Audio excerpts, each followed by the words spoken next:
넌 참 얼굴이 폈다. 회사 일이 재밌니? 재미있어서 일하는 사람이 어디 있어요. 근데 점점 얼굴이 좋아져. 너는 좋겠다, 얘. 집에 오면 남편이 요리도 해주고 빨래도 해주고. 좋죠? 우리 아들이 너랑 결혼하고 집안일 많이 배우네. 너는 아무것도 안 하니? 어머님, 아시잖아요. 저는 체력이 약해서 회사에서 일하고 돌아와서 집안일까지 하진 못해요. 그래. 그러니까 보원이가 다 해주더라. 그래서 많이 늘었잖아요. 아무리 그래도 남자애한테 그런 걸 시켜. 집안일에 남자 여자가 어디 있어요? 요즘엔 남자가 그런 것도 다 할 줄 알아야죠. 너는 꼭 그렇게 대답을 해야겠니? 오늘 이야기 속 주인공은 68세 최경선 씨입니다. 그리고 그녀의 아들과 며느리에 관한 이야기이죠. 최 씨는 요즘 사람이 참 무섭다는 걸 며느리를 보고 나서야 알게 됐습니다. 시어머인 최 씨가 하는 말에 한 번에 수긍하는 법이 없었고 할 말은 참지 않았습니다. 옛날 최 씨가 젊었을 때라면 상상도 못할 일이었습니다. 시부모한테 애 봐달라는 부탁은 잘만 하면서 자신은 시부모의 말은 귓등으로도 듣지 않았습니다. 거기에 더해서 얼마나 영리한지 아들을 제 손 위에 올려놓고 주무르고 있는 모습을 보니 최 씨의 우라통이 터졌습니다. 참 얄미운 며느리였습니다. 쌍둥이 손주를 아들에게 키우게 만들고 밥 차리고 청소하는 것마저도 최 씨의 아들에게 시키는 것을 보고 도저히 참을 수가 없었습니다. 어른으로서 젊은이를 이해하자 생각하며 수년간 그냥 넘어가곤 했는데 이제는 그럴 수가 없었습니다. 그래서 한마디 했더니 다시는 보지 말자는 아들과 며느리. 참 허무했습니다. 결혼을 한이 키워준 부모를 나몰라라 하는 아들에게도 실망했습니다. 최 씨도 더 이상은 아들 며느리 눈치 보며 살고 싶지 않았습니다. 부모를 그렇게 대하는 자식에게는 최 씨도 아무것도 해줄 생각이 없었죠. 최 씨는 아들 하나, 딸 하나가 있었습니다. 둘 다 뭐 하나 부족함 없이 키웠습니다. 다행히 두 자식 뒷바라지할 형편은 돼서 자식들은 남부러울 것이 없었습니다. 둘 다 좋은 대학 보냈고 직장도 좋아서 자식 걱정은 하지 않았습니다. 하지만 그것도 자식들이 최 씨의 품 안에 있을 때 얘기였습니다. 자식들이 커서 결혼을 하니 모든 게 최 씨의 뜻대로 되지 않았습니다. 자식들은 어찌 그렇게 부모 속을 헤아리지 못하는지 몰랐습니다. 결혼은 둘째인 딸이 먼저 하게 되었습니다. 하지만 첫 출발이 좋지 못했죠. 요리사? 식당에서 요리하는 요리사? 네, 최 씨는 예비 사위의 직업을 듣고 걱정스러운 마음이 먼저 들었습니다. 평범하지 못한 직업이었으니 말이죠. 아, 셰프인가 그거? 셰프는 아니고요. 아는 선배네 레스토랑에서 같이 일하고 있어요. 그럼 직원이야? 그렇죠. 일 배워서 차릴 계획이에요.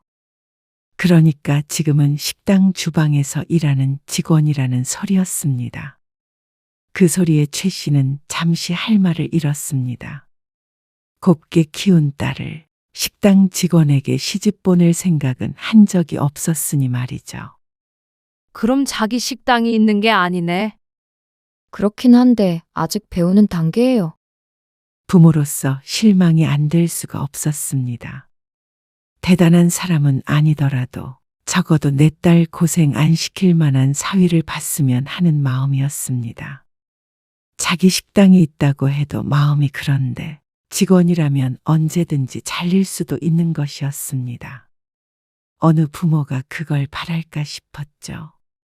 또 요즘에 얼마나 요리사라는 직업이 많나 싶었습니다.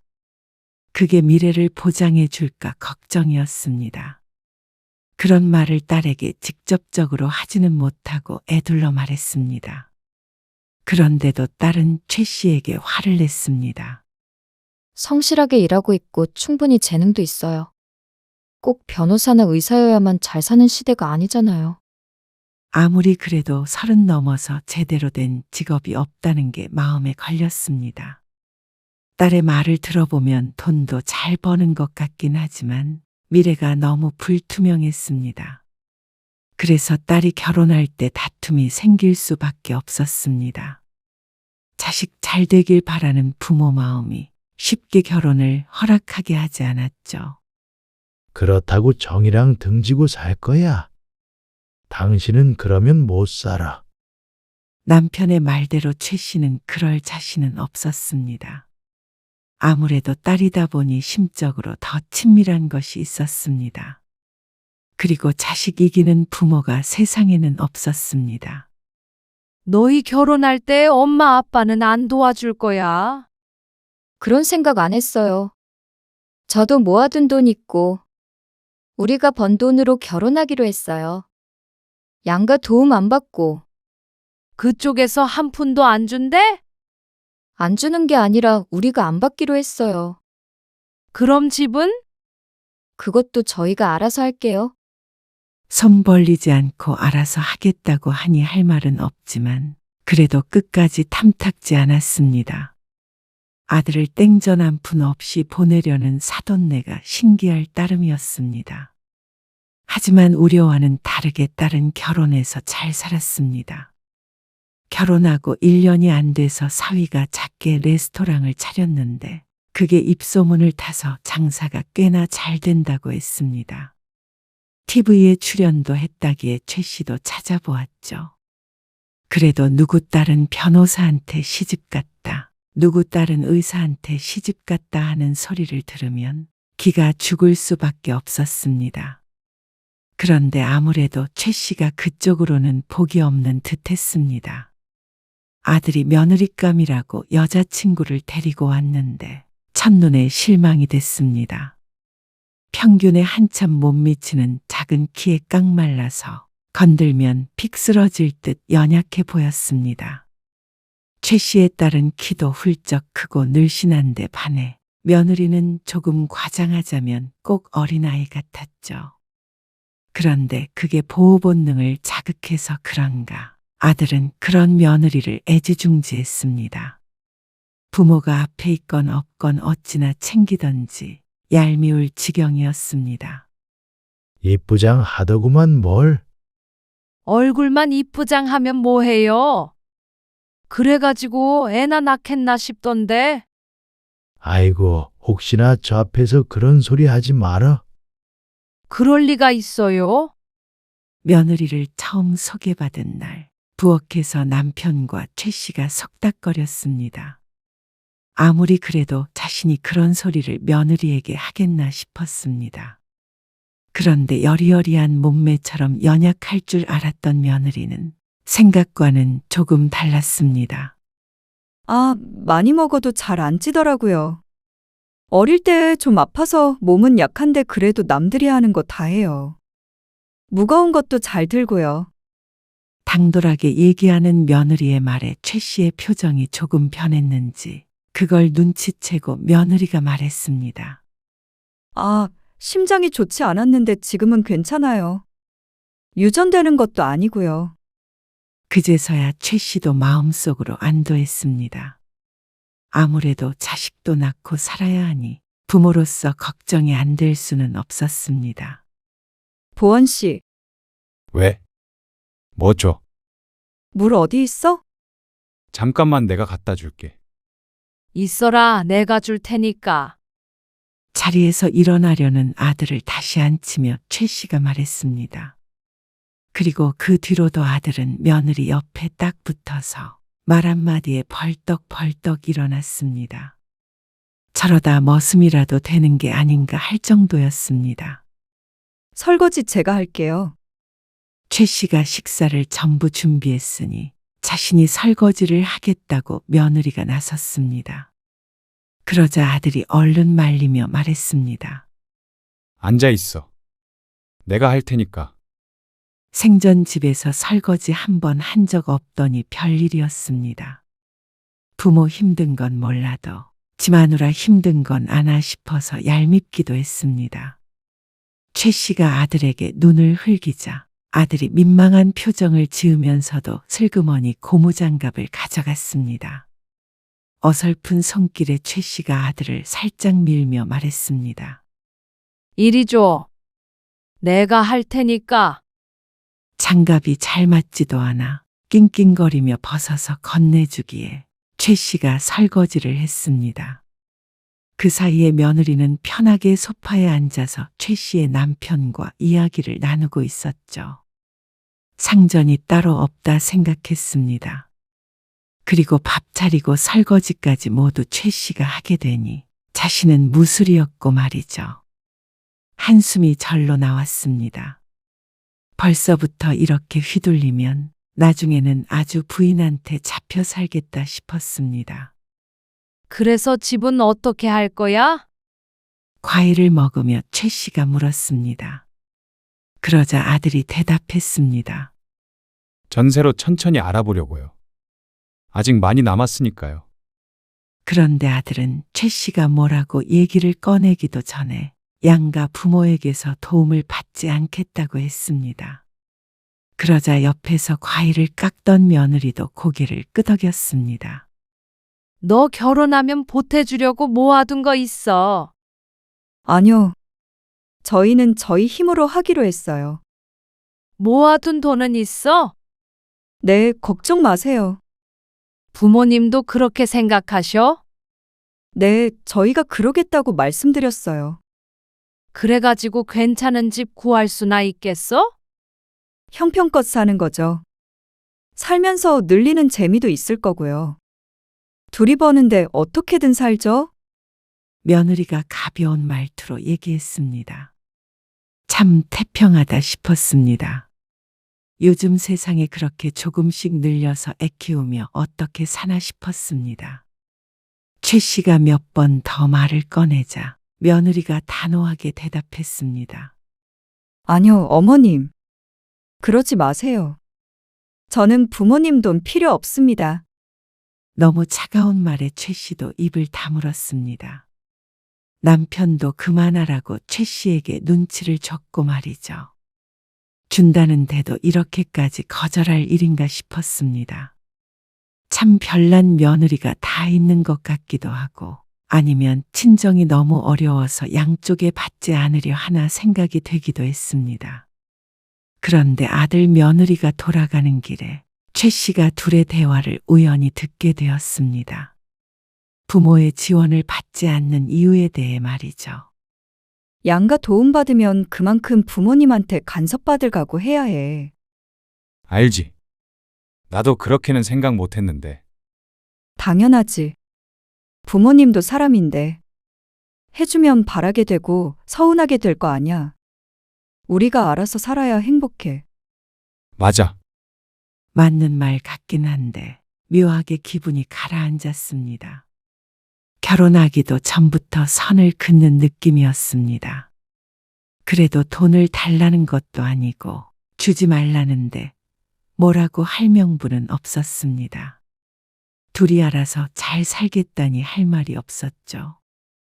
그리고 그 말대로 아들 며느리는 결혼 후에 잘 살았습니다. 작지만 깔끔한 전셋집을 구해서 신혼을 시작했습니다. 여보세요. 지영이니? 네, 어머님. 어쩐 일이세요?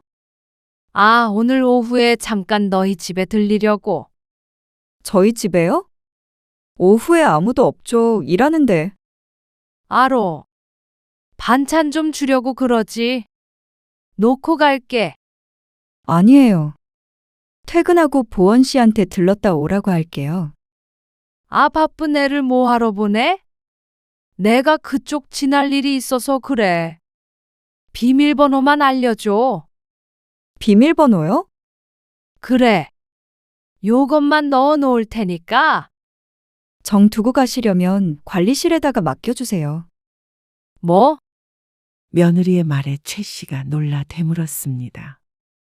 아무리 그래도 자신이 반찬 배달을 하는 사람이 아닌데 어떻게 관리실에다 두고 가라는 소리를 할 수 있나 싶었습니다. 아침에 급하게 나오느라 집도 지저분하고요. 비밀번호 알려드리는 건 좀 그래서요. 사람 사는 게 다 그렇지. 청소 안 했다고 내가 흉 볼까봐 그러니? 그리고 내가 뭐 훔쳐간대? 비밀번호를 왜 못 알려줘? 그러자 한숨 소리가 들려왔습니다. 그렇게 며느리와 한바탕 하고 나니 반찬이고 뭐고 갖다 줄 생각이 안 들었습니다. 도무지 곁을 내주지 않는 며느리 때문에 최 씨도 마음에 상처가 됐습니다. 며느리라지만 딸처럼 그렇게 지낼 수는 없는가 싶었죠. 며느리는 스스로 며느리라는 생각을 잘 안 하고 지내는 듯 했습니다. 전화도 먼저 하는 법이 없었고 명절에 와도 설렁설렁 일하는 신용만 했습니다. 그리고 손가락질로 최 씨의 아들을 부려먹었습니다. 어머님, 식구도 별로 없는데 음식이 너무 많아요. 그래, 여보. 줄이자고 그렇게 얘기했잖아. 내일은 정인애도 오잖아요. 음식 조금만 하면 누구 코에 붙여요? 먹을 음식만 하면 되잖아요. 다 먹을 음식이야. 산적 같은 건 아무도 안 먹으니까 안 해도 되지 않아요? 산적이 차례상에 없으면 되니? 차례상에 한번 올리고 버리면 아깝잖아요. 끝까지 수긍하는 법 없이 맞받아치는 며느리. 늘 이런 식이었습니다. 최 씨가 한마디 하면 며느리는 두 마디, 세 마디를 하며 반박을 했습니다. 늘 며느리와 대화만 하면 이랬습니다. 그리고 며느리가 말만 하면 남편이고 아들이고 전부 며느리 편이었습니다. 집안에서 최 씨의 편을 들어주는 사람은 누구도 없었죠. 어머님, 제가 이거 끼울 테니까 어머님은 다른 거 하세요. 그러면서 은근히 일까지 시키는 며느리였습니다. 여우인지 사람인지 몰랐습니다. 보원 씨, 설거지 할 거지? 알았어, 내가 할게. 아이고, 일이네. 어느 세월에 해. 아니에요. 어머님, 보원 씨가 할 거예요. 손끝이 야무지지 못하잖아. 하다 보면 느는 거죠. 내 아들 부려먹으며 이런 말을 하는 며느리를 어떤 시모가 곱게 볼까 싶었습니다. 하지만 그 마음을 입 밖으로 꺼내진 않았습니다. 그러다가 며느리가 임신을 했습니다. 쌍둥이라고 했죠. 어머님, 이제는 반찬 가져다 주지 마세요. 왜? 지난번에 준 거는 임신한 사람한테 좋다는 거야.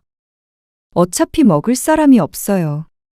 지난번에도 말씀드렸잖아요. 너희는 밥도 안 먹고 살아? 왜 먹을 사람이 없어? 둘 다 일하는데 집에서 밥 잘 못 먹죠. 보원이 걔는 아침은 꼭 먹는 애야. 저녁도 사 먹지 말고 집에서 먹으면 되잖냐? 보원 씨 아침에 속 안 좋다고 아무것도 못 먹어요. 너는 아무튼간 따박따박 됐다.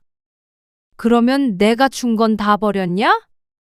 먹다가 남아서 버렸죠. 저 위에서 주시는 거면 그러지 마세요. 얘는 챙겨줘도 하지 말래? 참 희한했습니다. 맞벌이하는 아들 내외 음식하는 게 힘들까봐 매번 반찬을 줬는데 그걸 이제 하지 말라고 했습니다. 남들은 부모가 이런 거 저런 거 다 챙겨준다는데 최신에는 며느리가 차가워서 그마저도 싫은 모양이었습니다. 원하지도 않는데 주시는 거, 그것도 폭력이나 마찬가지예요. 그 말에 최 씨는 큰 충격을 받았습니다. 며느리는 꼴도 보기 싫어졌습니다. 그래서 한동안 연락을 하지 않았는데 이 못된 아들 내외는 자신들도 최 씨에게 전화 한 통 없었습니다. 며느리라고 하나 있는데 없는 것과 크게 다르지 않았습니다. 그렇게 최 씨는 한동안 아들네와 연락도 잘 안 하고 지냈습니다. 무슨 일이 있을 때나 가끔씩 살았는지 죽었는지 들었죠. 며느리가 아이를 낳았을 때도 안 가봤습니다. 반기지도 않는데 뭐하러 가나 싶었죠.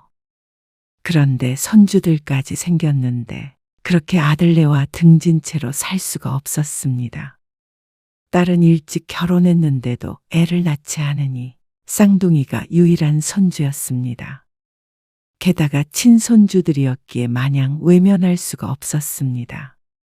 피가 끌리는 것이겠죠. 나다. 애기들 보러 이번 주말에 가마. 네. 주말에 오세요, 그럼. 최 씨의 전화에 며느리도 아무렇지도 않게 대답했습니다. 그렇게 최 씨는 혼자 싸우고 혼자 풀었습니다. 며느리가 풀어주질 않으니 늘 먼저 다가갈 수밖에 없었습니다. 그렇게 아들네 방문해서 손주들을 보니 며느리에게 서운했던 감정도 눈 녹듯 사라지는 듯 했습니다. 아이고, 눈, 코가 우리 보원이랑 똑같이 생겼네. 눈은 저 닮았죠. 보원 씨는 눈은 작잖아요. 작기는? 저 정도면 큰 편이지. 다들 저 닮았다고 하던데요. 아무튼 한마디를 안 지는 며느리였습니다. 그래도 손주들을 보니 좋았습니다. 그래서 최 씨는 아들네에 자주 왕래하게 되었습니다. 삶에 활력이 생기는 기분이었습니다. 또 가? 애들 불편하게 왜 가? 뭐가 불편해요? 내가 애들도 봐주고 하는데. 봐주긴 뭘 봐줘? 일만 늘리지. 꼭 나를 못 잡아먹어서 안달이지. 그런데 어느 날이었습니다. 아들네 집에서 쉬고 있는데 며느리가 조심스레 물었습니다. 어머님, 저 복직을 곧 해야 하는데요. 그래? 혹시 그러면 한 3개월만 애들 좀 봐주실 수 있으세요? 뭐? 애들을? 네, 올해는 말고요. 저 복직해서 재택근무도 같이 하면 하루에 4시간씩만 좀 부탁드리고 싶은데. 아유, 내가 애들을 어떻게 보니? 안 될까요? 말이 되는 소리를 해라. 늙은이한테 바라는 것도 많다 너는. 안사돈 보고 오라 그래. 차 타고 3시간 걸리는데 어떻게 부탁드려요? 허기야. 그렇다고 여기 들어와 살 수도 없고. 너희 애들이니까 너희가 알아서 잘 키워봐. 그런 것도 자꾸 맡기다 버릇하면 애들 못 키워. 그 말에 며느리는 입술을 꼭 깨물었습니다. 회사를 몇 달 더 있다가 가면 되잖아. 하지만 회사에서 빨리 복직하길 원한다고 했습니다. 뭐 그런 회사가 다 있냐? 아무튼간 애는 못 봐줘. 누구 골병 날 일 있니? 며느리의 부탁이 얄미웠습니다. 자긴 며느리 도리하기 싫고 시부모만 보모 노릇을 하라는 것인 듯 했습니다. 그래서 당연하듯 거절을 했죠. 네, 알겠어요. 서운하게 생각하지 말어라. 그 뒤로 며느리와는 또 대면대면하게 지냈습니다. 전화하면 애기들 때문에 바쁘다 그러고 가겠다고 그러면 다음에 오시라고 했습니다. 애를 안 봐준다고 복수라도 하나 싶었습니다. 손주를 당연히 봐줘야 한다고 생각하는 며느리가 괘씸했습니다. 그리고 얼마 안 있어서 쌍둥이를 어린이집에 보냈다는 사실에 놀랐습니다. 아직 돌밖에 안 된 어린애들을 벌써부터 보내나 싶었습니다. 이유식도 다 사 먹인다며? 애를 왜 그렇게 키우니? 몸도 안 좋고 집에서 일하느라 바빠서요. 며느리는 복직을 했다는데 몇 달간은 재택근무를 한다고 했습니다. 곧 회사에 나가야 하는데 그때를 위해서 미리 어린이집에 아이들을 맡겼다고 했죠. 그러다가 며느리가 회사에 나가게 되자 반대로 아들이 육아휴직을 했다고 들었습니다. 이게 무슨 황당한 일인가 싶었습니다. 육아휴직? 남자가 무슨 육아휴직이야? 요즘에 육아는 같이 하는 거잖아요. 저희 회사도 다 돼요. 언제까지? 1년 휴직해요. 뭐? 그렇게 오래? 이게 무슨 요지경이냐? 남자가 애 보고 여자가 나가서 일을 해. 객관적으로 봐도 아들의 직장이 더 좋았습니다. 그런데 왜 반대로 하는지 이해가 안 됐습니다. 지영이네 회사는 오래 휴직 못해요. 분위기가. 그래서 어쩔 수 없었어요. 손주들 봐주기를 거절한 건 최 씨였지만 이런 걸 바란 건 아니었습니다. 며느리도 참 왜 그러는지 몰랐습니다. 애들을 엄마가 키워야지 남편 손에 맡길 생각을 어떻게 하는지 몰랐죠.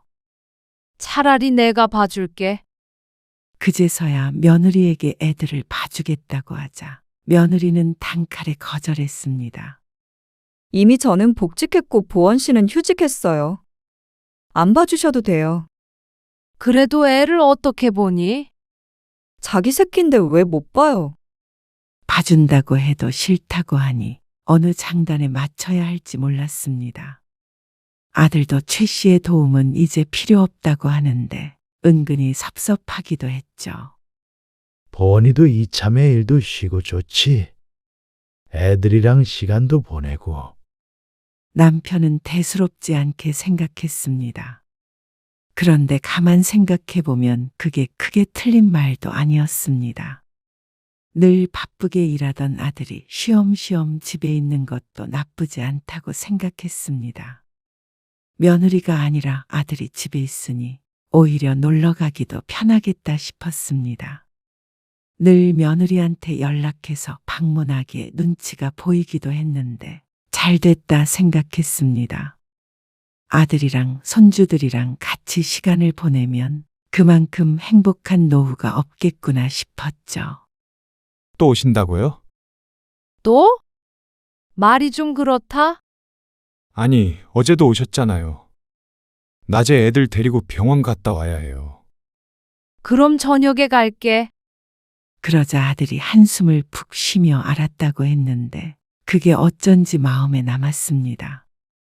요새 들어 자주 가긴 했지만 이렇게 안 반기는 티를 낼까 싶었습니다. 나도 너 보러 가는 거 아니야. 애들 보러 가는 거지. 그래도 어쩌나 싶었습니다. 아쉬운 사람이 숙이고 들어가는 거였죠. 오후 늦게 아들네 집에 가서 시간을 보냈습니다. 그런데 아들이 육아휴직을 하고 나서 최 씨가 쭉 보니까 아들의 하루가 참 딱했습니다. 빨래도 네가 해. 그럼 집에 있는 사람이 하죠. 일하고 들어온 사람한테 빨래도 하라고 해요. 너는 뭐 집에서 노니?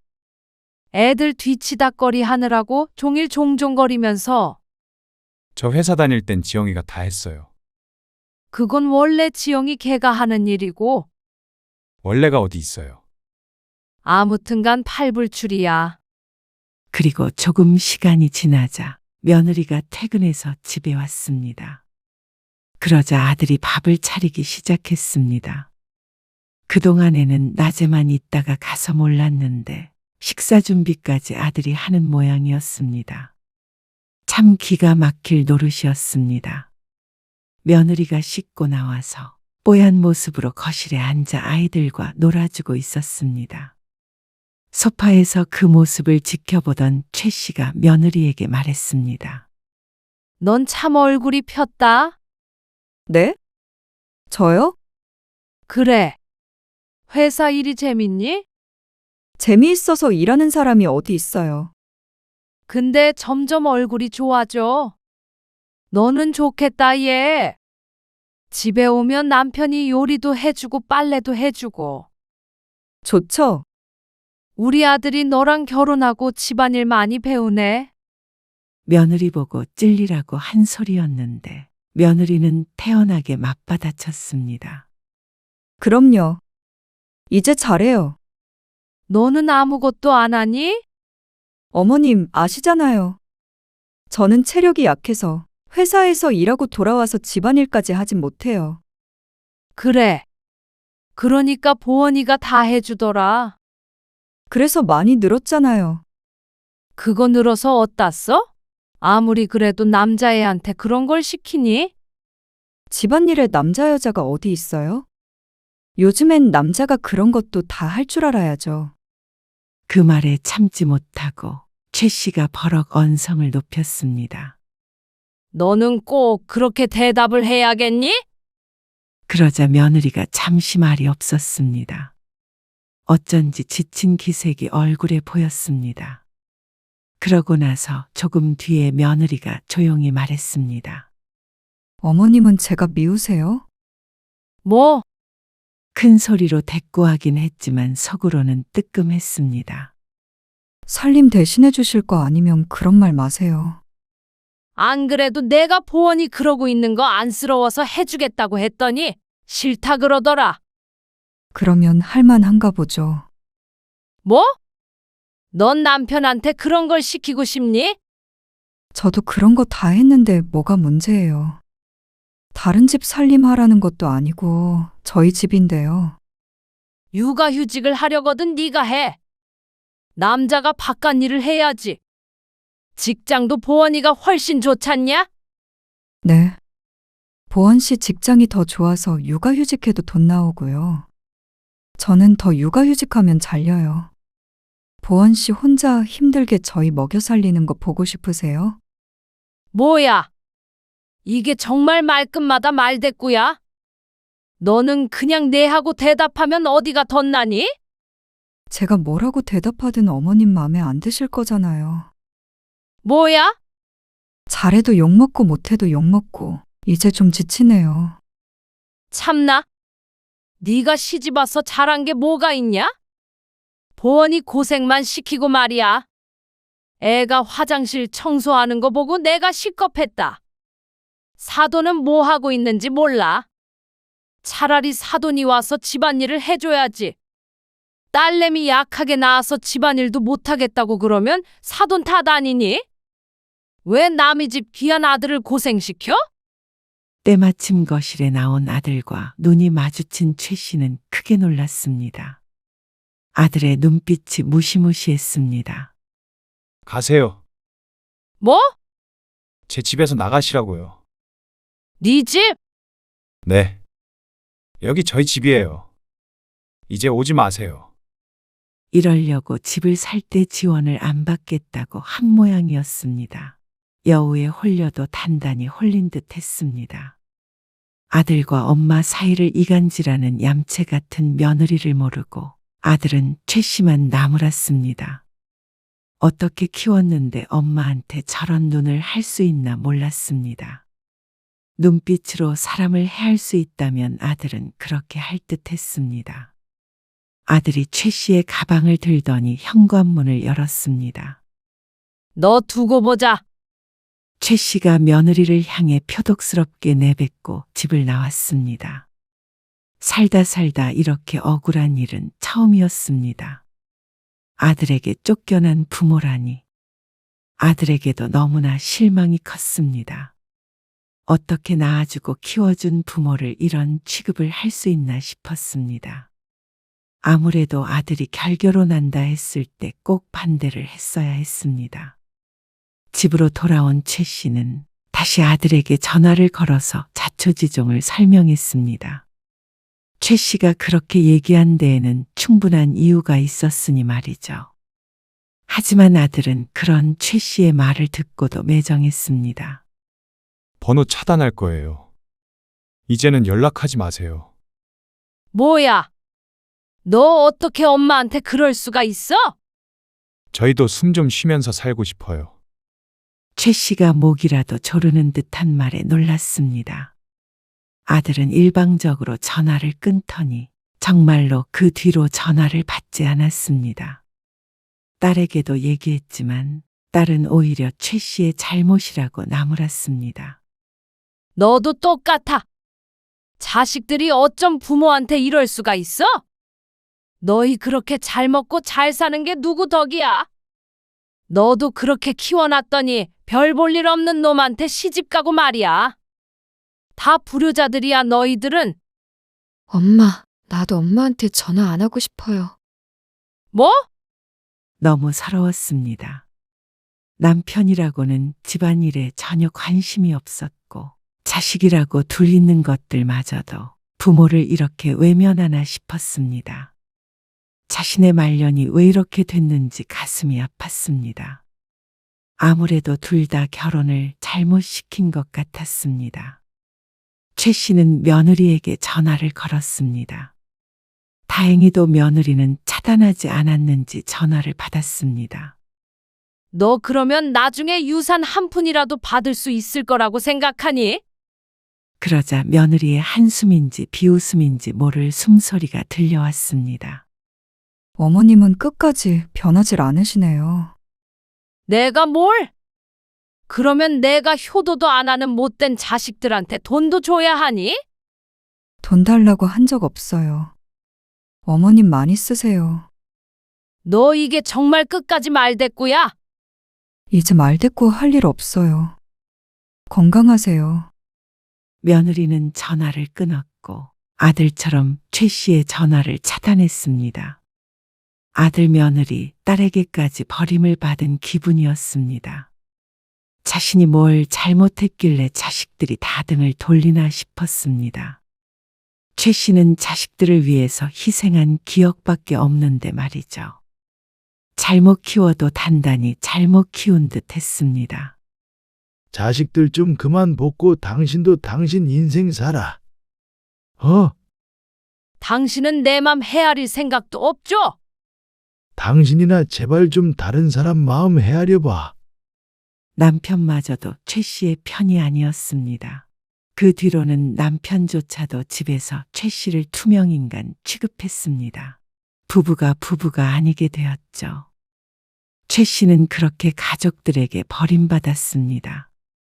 아무리 전화해도 받는 사람이 없었습니다. 남편과는 가끔 통화를 하는 것 같은데 말이죠. 최 씨의 노후는 무척 쓸쓸했습니다. 자식이 있어도 없는 것보다 외로웠죠. 살아온 지난 날들이 후회가 됐습니다. 진작에 자식에게 헌신하지 말걸 하고 말이죠. 하지만 뒤늦게 최 씨의 말을 들어주는 사람은 아무도 없었습니다.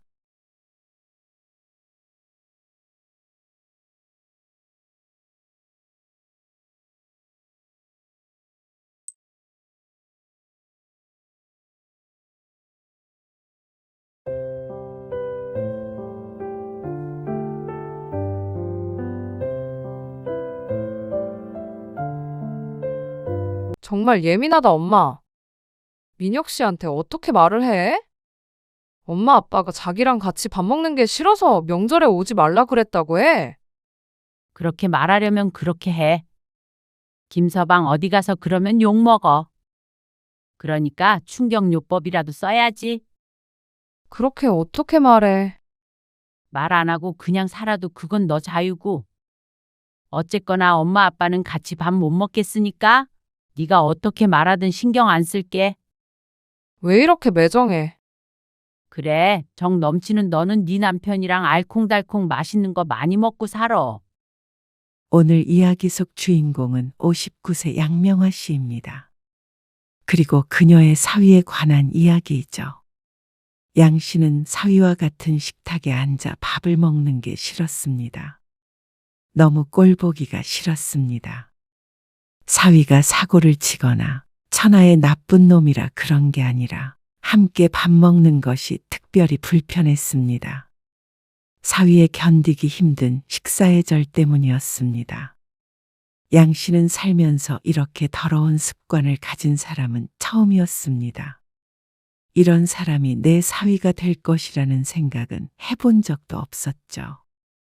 쩝쩝 소리를 내는 것은 기본이었고 먹었던 젓가락으로 함께 먹는 반찬을 뒤지는 것은 욕할 것도 아니었습니다. 경악하는 양 씨 부부에게 딸은 가족이라는 이름으로 이해를 하라고 했습니다.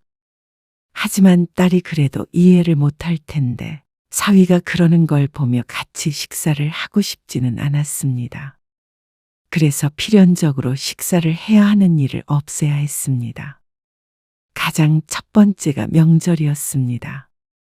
명절에 사위와 딸을 볼 수 없는 것은 슬픈 일이지만 누구나 양 씨의 이야기를 들으면 고개를 끄덕일 것이었습니다.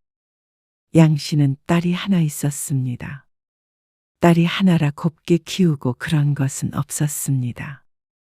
남들과 똑같이 무던하게 키웠다고 생각했습니다. 실제로도 딸은 그런 성격으로 컸습니다. 둥글둥글했고 수더분했습니다. 그래서 자라는 동안에도 큰 사고를 친 적이 없었고 속썩을 일도 별로 없었죠. 그런데 어쩌면 너무 털털하게 키운 것이 화근이었던 것 같기도 했습니다. 조금만 더 곱게 키웠다면 이런 일이 없었을까 싶었습니다. 딸은 30대가 되어 결혼을 하겠다고 했습니다. 성격이 좋아서 엄마 아빠도 마음에 들어 할 거야. 딸의 말을 듣자면 직장도 좋다고 했고 뭐 하나 부족한 게 없어 보이는 사위였습니다. 그래서 양 씨 부부도 딸의 결혼 소식을 반겼습니다. 당신은 안 서운해? 외동딸이 결혼한다고 그러면 아빠들이 서운해 한다던데. 아들 하나 더 생긴다고 생각하면 되지 않아? 그런가?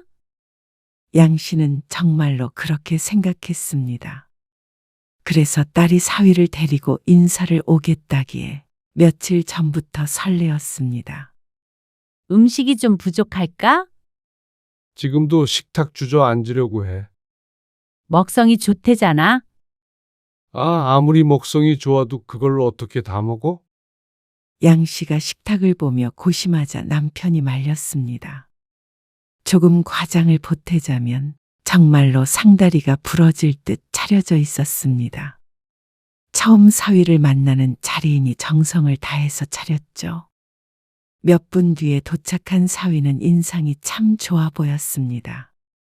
덩치가 꽤나 있는 편이었는데 요즘 빼빼 마른 젊은이들보다는 훨씬 보기가 좋다고 생각했습니다. 김민혁이라고 합니다. 어서 와요. 양 씨 부부는 사위와 웃으며 인사를 나누었습니다. 이럴 게 아니라 일단 앉아서 먹으면서 얘기하자고. 남편이 식탁으로 모두를 이끌었습니다. 양 씨는 국자 등을 챙겨서 마지막으로 자리에 앉았습니다. 사위가 설레는 표정으로 양 씨에게 말했습니다. 이걸 다 직접 차리신 거예요? 뭘 좋아할지 몰라서 이것저것 해봤어요. 아, 매운탕 좋아한다면서요? 네, 엄청 좋아합니다. 딸에게 미리 들어 매운탕을 준비했습니다. 사위는 거의 침을 흘릴 것 같은 표정으로 식탁을 뚫어져라 보고 있었습니다. 남편이 식사하자고 말하자 사위가 얼른 젓가락을 들었습니다. 음식이 입에 맞을까 걱정되어 양 씨가 사위를 유심히 지켜보았습니다. 무엇을 좋아하는지도 눈여겨보려고 했는데 그의 젓가락이 눈에 띄었습니다. X자로 교체된 젓가락이 음식을 집을 수 있을까 싶을 만큼 불편해 보였습니다. 양 씨는 딸의 젓가락질을 어려서부터 교육시켰지만 남의 젓가락질을 보고 지적할 만큼 경우가 없진 않았습니다. 물을 안 꺼냈네. 양 씨는 비어있는 물컵을 보고 물을 꺼내기 위해 잠시 자리에서 일어났습니다. 그런데 벼랑간 들리는 엄청난 소리에 놀랐습니다. 웬 국수를 먹는 소리가 들렸습니다. 그런 음식이 없는데 생각하며 뒤를 돌아보자 잡채를 라면 먹듯이 후루룩 들이키는 사위가 보였습니다. 요즘 유행한다는 먹방 같기도 했습니다. 소리가 어찌나 큰지 남편도 밥을 먹다가 말고 사위를 구경하고 있었습니다. 진짜 복스럽게 먹지 않아? 딸이 푼수처럼 말했습니다. 그렇게 큰 소리를 내며 먹는 걸 좋아하지는 않았지만 양 씨는 고개를 끄덕였습니다. 정성껏 차린 밥상인데 맛없어 하는 것보다는 훨씬 마음이 편했습니다. 사위는 너무 맛있다고 칭찬을 하며 누가 쫓아오는 것처럼 잡채를 흡입했습니다. 정말로 흡입했다는 말이 과언이 아닐 정도였습니다. 큰 접시에 담겨 있던 잡채가 순식간에 절반이 사라졌습니다. 천천히 먹어요. 양 씨의 말에 사위가 입에 든 잡채를 우물우물하며 이제야 배고픈 게 조금 가신다고 대답했습니다. 입안에 한가득 음식이 들어있어서 무슨 말인지 얼른 알아듣기가 힘들었습니다. 매운탕 덜어서 먹어요. 네. 잘 먹겠습니다. 냄새가 정말 좋네요. 여기. 국자 줄게요. 아닙니다. 저는 국자 잘 안 써요. 매운탕을 덜어 먹을 수 있는 빈 그릇이 각자 하나씩 있었고 양 씨가 국자를 내밀었습니다. 하지만 사위는 그 손길을 마다했습니다. 그러더니 밥 먹던 숟가락을 들어 냄비에 푹 담가 국물을 한술 떠먹었습니다. 당황스러운 기분으로 국자를 들고 있던 손을 내렸습니다. 진짜 솜씨가 좋으시네요. 캬하는 소리와 함께 엄지를 척하고 들어 보이는 사위에게 양 씨는 어색한 미소를 돌려주었습니다. 국자로 떠먹지. 양 씨의 말에 사위가 웃으며 고개를 저었습니다. 괜찮아요. 저는 이게 편해요. 그리고 설거지하기 편하잖아요. 그러면서 국물을 두세 번 더 떠먹었습니다. 제가 이렇게 가정적입니다. 그러면서 호탕하게 웃는 사위의 얼굴에다가 대고 아무 말도 할 수 없었습니다. 딸은 웃었고 남편의 표정은 양 씨와 비슷했습니다. 자꾸만 쪽쪽 빨아댄 숟가락을 냄비에다가 푹 담갔다 뺐다 하는데 비위가 상할 것 같았습니다. 남편도 매운탕이라면 자다가도 일어나서 먹는 사람인데 손을 대지 못했습니다. 사위는 그런 것에는 아랑곳하지 않고 매운탕을 독식하고 있었습니다. 제가 젓가락질을 잘못해서. 그러면서 매운탕 안에 있는 생선 살을 냄비 안에서 바르기 시작했습니다. 정말로 젓가락질에는 서툴러서 생선살이 깔끔하게 분리되지 않았고 매운탕은 분해된 살점들로 지저분해 보였습니다. 그런데도 매운탕을 좋아하는 건 사실이었는지 젓가락이 쉴 새 없이 냄비를 오갔습니다. 진짜 잘 먹지? 그러네. 딸은 양 씨의 심정이 어떤지는 모르고 양 씨에게 말했습니다. 아들을 보는 어머니 같은 미소를 지으면서 말이죠. 그 후로 남편은 매운탕에 손을 대지 않았습니다. 그리고 그건 양 씨도 마찬가지였습니다. 사위는 매운탕 냄비를 개인 그릇처럼 사용하고 있었습니다. 양 씨가 유별난가했지만 아무리 생각해 보아도 이건 기본 상식이 아닌가 싶었습니다. 괜히 덜어먹는 그릇을 준 게 아닌데 말이죠. 초면에 냄비에 같이 숟가락, 젓가락을 담그기에는 양 씨의 비위가 그렇게 강하지가 않았습니다. 그리고 그게 끝이 아니었습니다. 사위는 젓가락을 사용하는 게 불편한지 대부분 반찬을 숟가락으로 떠먹었습니다. 감자볶음 같은 밑반찬은 숟가락으로 퍼올리려고 하니 자꾸만 미끄러지자 맨손을 이용해서 숟가락 위로 올려놓았습니다. 양 씨는 경악스러운 마음을 애써 숨겨야 했습니다. 그렇게 반찬을 집어먹고 또다시 숟가락을 쪽빠는데 양 씨는 먹던 숟가락을 내려놓았습니다. 사위는 그 숟가락으로 흐트러진 반찬들을 접시 안쪽으로 수시로 모았습니다. 그게 버릇인 것 같았죠. 나름 깔끔해 보이려고 한 행동인 듯한데 참 식사의 절이 뭐 이러나 싶었습니다. 그렇게 사위의 숟가락이 지나간 반찬에는 도저히 젓가락이 가지가 않았습니다. 게다가 먹은 것도 없이 속이 더부룩해졌습니다. 남편도 같은 마음이었는지 자꾸 물만 들이켰습니다. 양 씨는 그동안 살면서 자신이 그렇게 까다로운 스타일은 아니라고 생각했습니다. 다른 사람들과 식사할 때도 별 문제가 없었습니다. 그런데 유독 지저분하게 먹는 사위를 보니 식사가 힘들었습니다. 나중에 같이 식사를 하게 된다면 꼭 각자 그릇에 담아줘야겠다고 생각했습니다. 머릿속이 복잡했습니다. 하지만 결혼은 순탄하게 진행이 되었습니다. 그리고 이듬해 봄에 딸은 식을 올렸죠. 결혼하고 나서는 만날 일이 거의 없었습니다.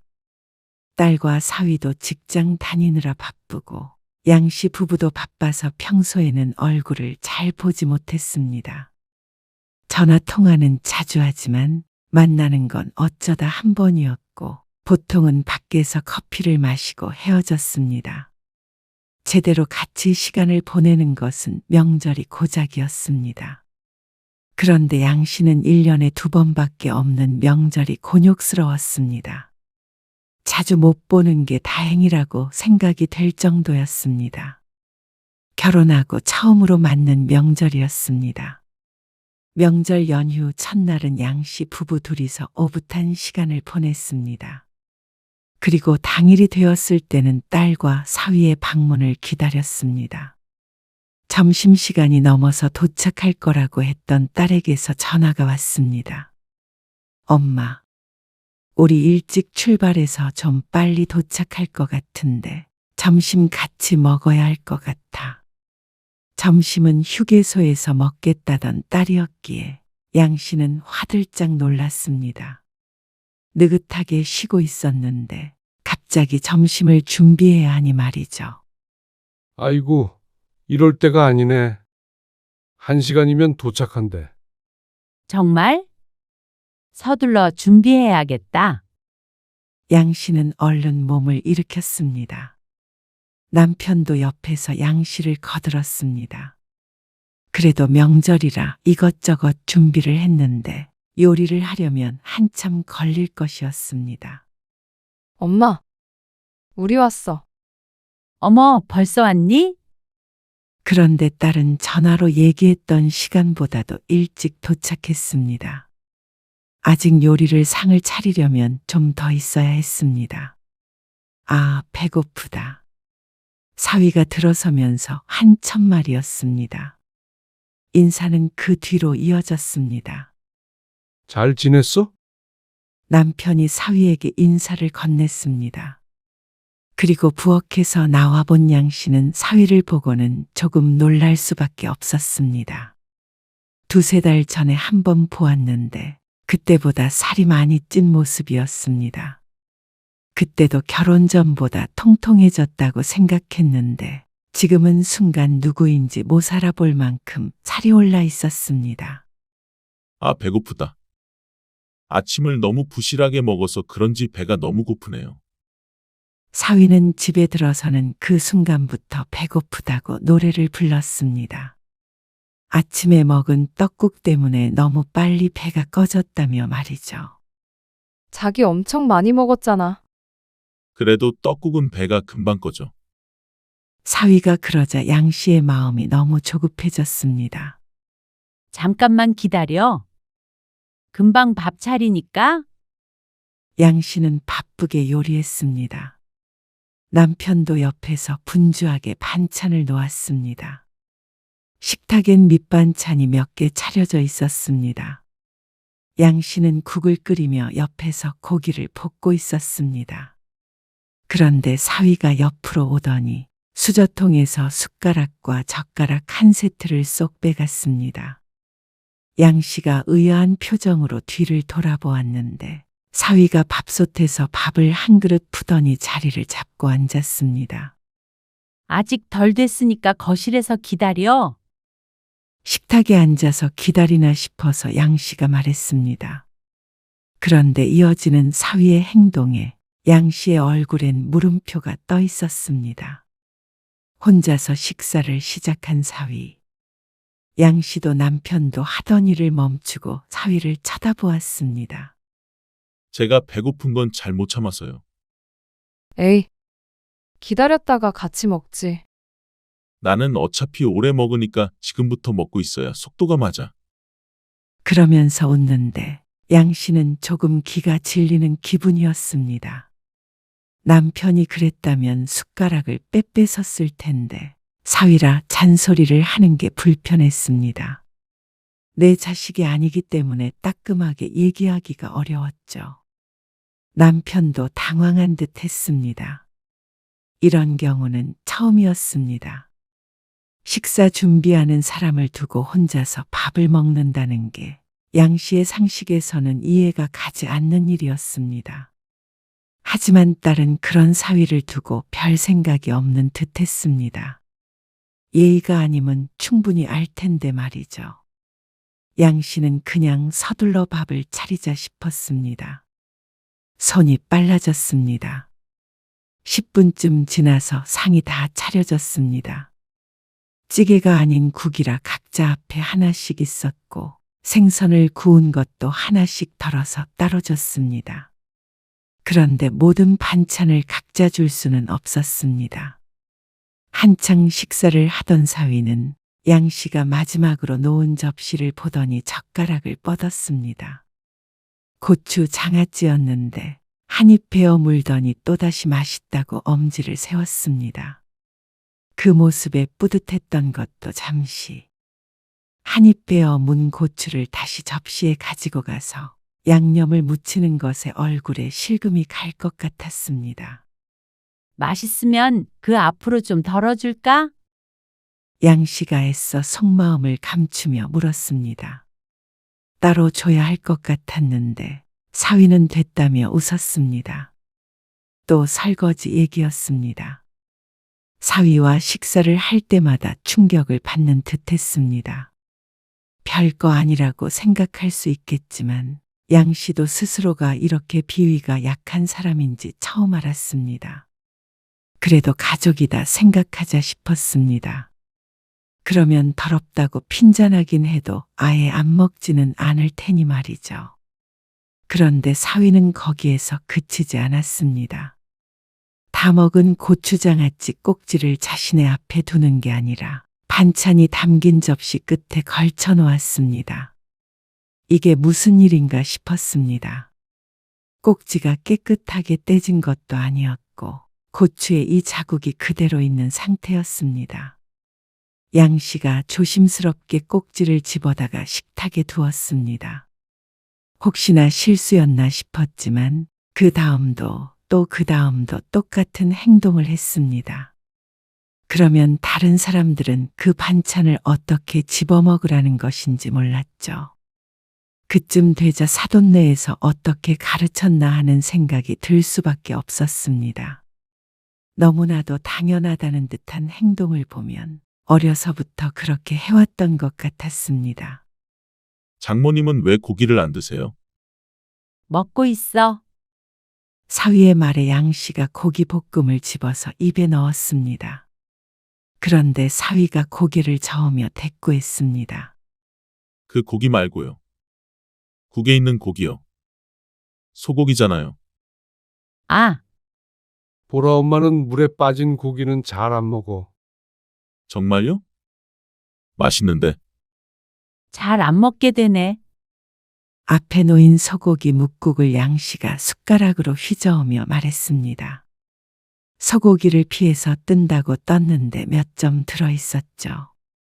그러자 사위가 아깝다며 숟가락을 입에 문 채로 말했습니다. 그리고 말릴 새도 없었습니다. 그럼 고기는 제가 먹을게요. 저는 좋아해요.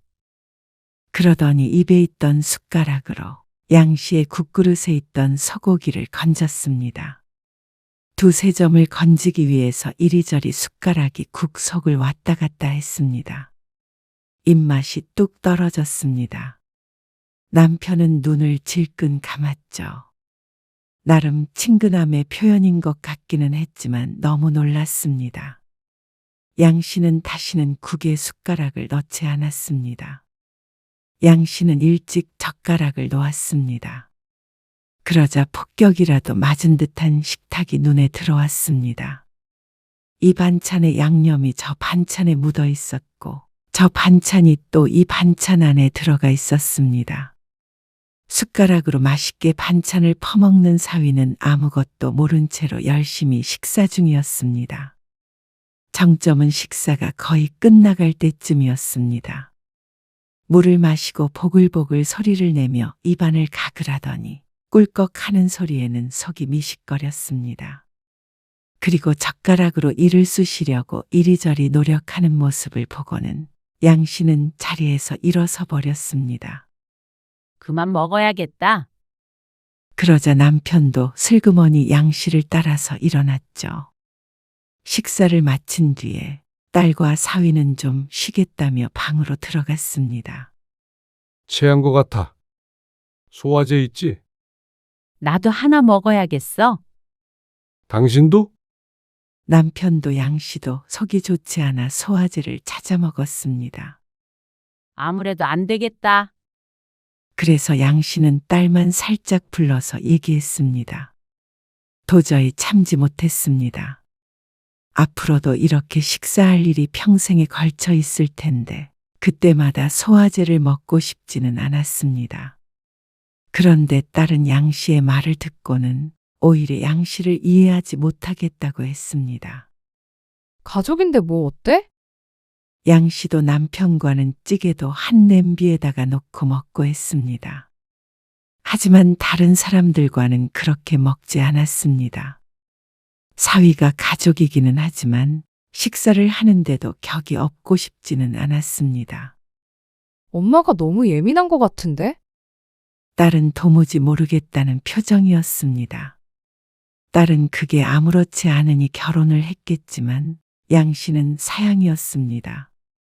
그게 예의가 아닌 건 너도 알잖아. 맛있어서 그런 거야. 그리고 민혁 씨도 엄마 아빠를 친부모처럼 생각하니까 편하게 그런 거고. 그렇게 생각해 주는 건 고마운데 엄마는 좀 더 위생적으로 식사했으면 좋겠어. 그러니까 꼭 좀 잘 말해줘. 어떻게 대놓고 그렇게 말해? 더럽게 먹지 말라고. 네가 잘 둘러대야지. 엄마가 말하면 되잖아. 내가 어떻게 하니? 양 씨는 잠시 딸과 실랑이를 벌였습니다. 딸은 결국 알겠다고 돌아섰지만 표정은 좋아 보이지 않았습니다. 양 씨가 사위를 가족으로 생각을 안 하는 것 같다며 서운해하기까지 했습니다. 하지만 양 씨 부부는 아무리 가족이라도 지켜야 할 예의가 있다고 생각했습니다. 그런데 양 씨의 당부는 지켜지지 않은 듯 보였습니다. 그 뒤로도 몇 번 더 함께 식사할 일이 있었는데 사위는 전혀 달라지지 않았습니다. 그래서 딸에게 또 언지를 하자 딸이 이번에도 섭섭해했습니다. 그냥 같이 먹으면 되잖아. 너는 남의 침 먹을 수 있어? 양 씨는 자신이 말하고도 괜스레 속이 안 좋아지는 것 같아서 얼굴이 하얗게 질렸습니다. 그 뒤로는 의도적으로 사위와의 식사 자리를 피하게 되었습니다. 일이 바빠서 못 보겠다. 아, 장모님 생신이라고 보라가 특별히 알아본 식당이에요. 아니야. 둘이 거기서 오붓하게 데이트해. 일이 많아서 그래. 네, 알겠습니다. 그리고 딸은 임신을 했습니다. 몸이 약한 탓에 조심한다고 임신 기간에는 거의 보질 않았습니다. 명절에는 몸이 안 좋아 오지 못했고 말이죠. 딸이 출산하고 집에서 몸조리를 하고 있는데 양씨 부부를 초대했습니다. 아이를 보러 오라고 했습니다. 양씨 부부는 설레는 마음을 하고 딸 집을 방문했습니다. 그런데 사돈도 하루 일찍 왔다며 인사를 해왔습니다. 아이를 가운데 두고 양가 부모가 감탄을 했습니다. 귀여운 손주가 생겼으니 당연히 좋겠지만 사위도 외동아들이라 특히나 더 손주가 귀했습니다. 앉아서 이런저런 얘기를 나누다가 식사를 같이 하게 되었습니다. 사돈이 같이 저녁을 먹자고 하는데 쏙 가버리기도 힘들었습니다. 그런데 사돈네와 식사를 하게 되니 사위에 대해서 알 것 같았습니다. 상견례 때는 워낙 긴장도 하고 결혼에 대해 상의를 하느라 다들 식사를 제대로 하지 못했었습니다. 그래서 몰랐죠. 안사돈의 식사 습관이 사위와 빼다박은 듯했습니다. 안사돈과 사위 둘이 식탁에 앉아 그러고 있으니 가관이었습니다. 숟가락으로 반찬을 집는 것은 둘의 버릇인 듯 했죠. 양 씨가 불편한 기색을 숨기지 못했지만 사위나 안사돈 중 누구도 알아차리는 사람이 없었습니다. 아무래도 이 집 식구의 문화 같은 것인가 싶었습니다. 양 씨 부부는 기가 질려버렸습니다. 사위도 사위이지만 사돈과도 다시는 식사하고 싶지 않을 만큼 끔찍한 자리였습니다. 집으로 돌아와서는 이틀 동안 고생을 해야 했습니다. 먹은 게 단단히 얹히는 바람에 손가락을 몇 개나 딴지 몰랐습니다. 딸에게 말해도 소용이 없으니 양씨 부부도 이제는 별 수 없었습니다. 딸은 아무렇지도 않은 모양이었습니다. 그리고 부부끼리 괜찮다는데 장인 장모가 사위의 식사 예절에 대해 이러쿵 저러쿵 딴지를 거는 것도 지나친 간섭처럼 느껴질 것이었습니다. 부모도 가만히 있는데 말이죠. 그렇다면 양씨 부부만 문제인데 이렇게 괴로울 바에는 다른 방안이 필요했습니다. 그리고 양씨 부부가 생각해낸 것은 애초에 괴로운 일은 만들지 말자는 것이었습니다. 앞으로 명절에는 우리 집에 안 와도 돼. 그게 무슨 말이야? 무슨 말이긴? 명절에는 너희끼리 여행을 가? 왜? 요즘엔 다들 그렇게 한다며. 딸은 좋아하지 않았습니다. 나는 그래도 친정에 가고 싶지. 어차피 시집에는 가야 하는 건데 여행도 못 갈 거고. 엄마 아빠가 이제 여행이나 다니려고 그래?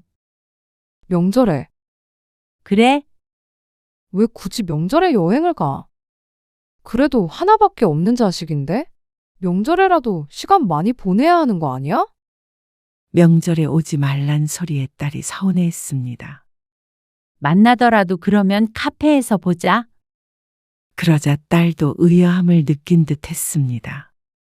음식하는 거 힘들어서 그래? 딸이 하도 캐묻자 양씨도 솔직하게 얘기했습니다. 전에도 얘기했잖아. 같이 밥 먹는 게 힘들다고. 아, 민혁 씨 때문에? 그래? 아무리 그래도. 그래서 명절에도 오지 말라고 해? 그 정도로 괴롭다니까? 아니, 뭐 그런 거 가지고 그래. 엄마는 내가 먹던 거 못 먹어. 너랑 사위는 다르고. 설령 네가 먹던 거라도 엄마가 왜 먹어야 해? 너무 차가운 거 아니야? 식사는 못하니까 너희끼리 시간을 보내든지 아니면 카페에서 차를 한 잔 마시든지 하자. 아니, 너무하네. 너무한 건 너야. 너도 똑같아? 너는 그래도 그런 예절을 아는 줄 알았더니 너도 모르는 것 같아. 어떻게 남편이 그러는데 고쳐줄 생각을 안 해? 딸에게 누누이 얘기했지만 사위는 여전히 고칠 생각도 없어 보였습니다. 말은 해봤어? 돌려서 말하긴 했는데. 원래 그게 습관인데 어떻게 금방 고쳐? 몰라. 고쳐지면 그때 얘기해. 그러면 같이 밥 먹는 거는 다시 생각해 볼 테니까. 엄마는 손주도 안 보고 싶어? 손주 보고 싶으면 손주만 보면 되지. 밥은 같이 못 먹겠다. 정말 예민하다, 엄마. 그렇게 생각한다고 해도 어쩔 수 없었습니다. 사위가 밥 먹는 걸 보기가 괴로우면 그런 자리를 안 만들면 됐습니다. 밥 먹을 때 빼고는 문제가 없는 사위였으니 말이죠. 민혁 씨한테 어떻게 말을 해? 엄마 아빠가 자기랑 같이 밥 먹는 게 싫어서 명절에 오지 말라 그랬다고 해. 그렇게 말하려면 그렇게 해. 어디 가서 그렇게 하면 욕 먹어. 그러니까 충격요법이라도 써야지. 그렇게 어떻게 말해? 말 안 하고 그냥 살아도 그건 너 자유고. 어쨌거나 엄마 아빠는 같이 밥 못 먹겠으니까 네가 어떻게 말하든 신경 안 쓸게. 왜 이렇게 매정해? 정 넘치는 너는 네 남편이랑 알콩달콩 맛있는 거 많이 먹고 살아. 딸은 계속해서 투덜댔지만 양씨도 어쩔 수가 없었습니다. 딸이나 사위가 바뀌지 않는다면 양씨 부부가 멀어질 수밖에 없었죠. 장모님, 여행을 가신다고요? 아, 그래. 둘이 여행 가려고? 네, 잘 다녀오세요. 다음 명절에 뵐게요. 아, 김서방. 앞으로 명절마다 여행 가기로 했으니까 김서방도 보라랑 같이 시간 보내. 정말요? 그래. 네, 뭐. 알겠습니다. 딸은 사위에게 솔직하게 얘기하지 않은 듯 했습니다. 그것도 딸의 선택이기에 양 씨는 왈가왈부하지 않기로 했습니다. 다만 앞으로 사위와의 식사는 없을 뿐이겠죠. 그런 양 씨 부부를 딸은 차갑다고 했지만 또다시 그런 괴로운 식사는 하고 싶지 않았습니다. 언젠가 사위가 바뀔 수는 있겠지만 적어도 그때까지는 명절이고 언제고 사위와 함께 밥을 먹는 일을 없을 것이었습니다.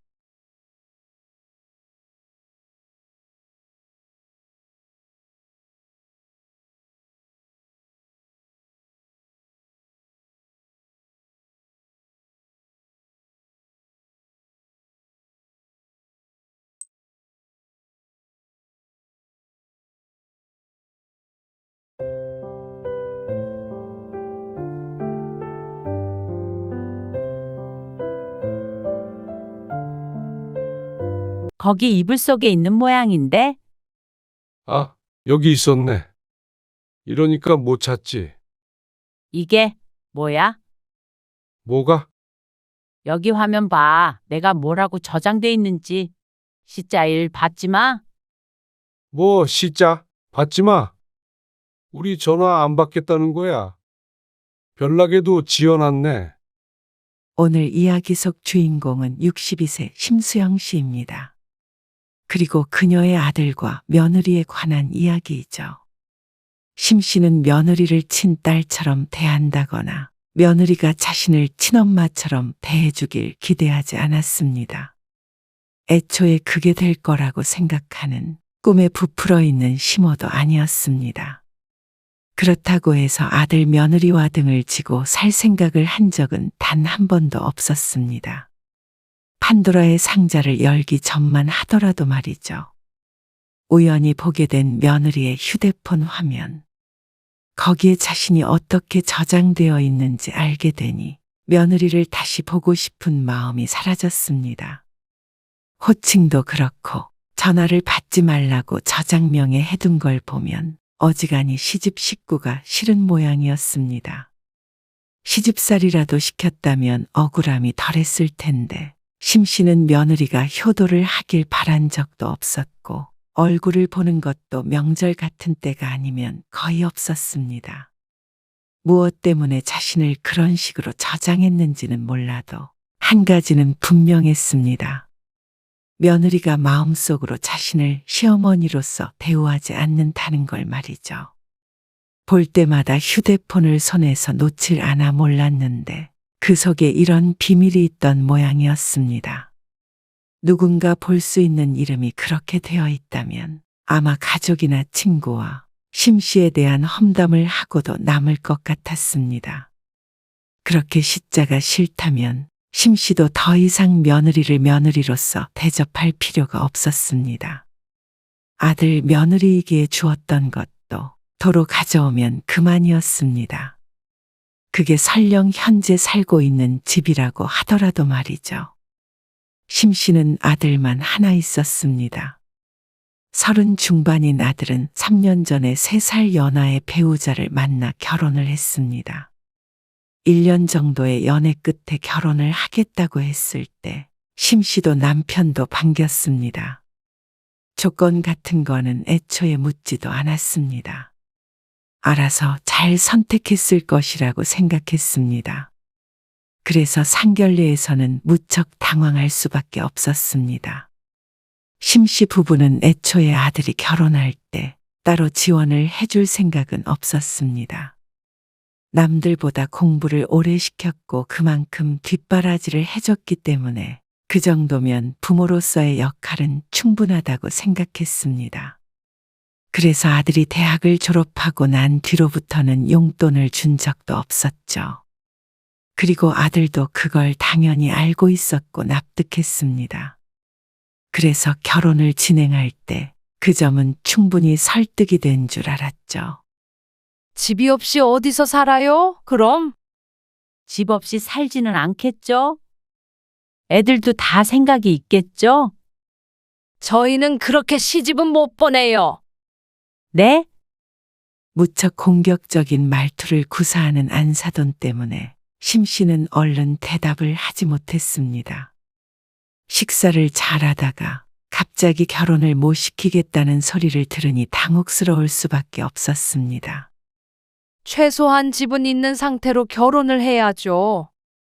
안 그러면 요즘 세상에 애 낳고 어떻게 살아요? 아, 애들도 모아둔 돈이 있을 테니까 전세를 가든지 하면 되죠. 전세요? 네.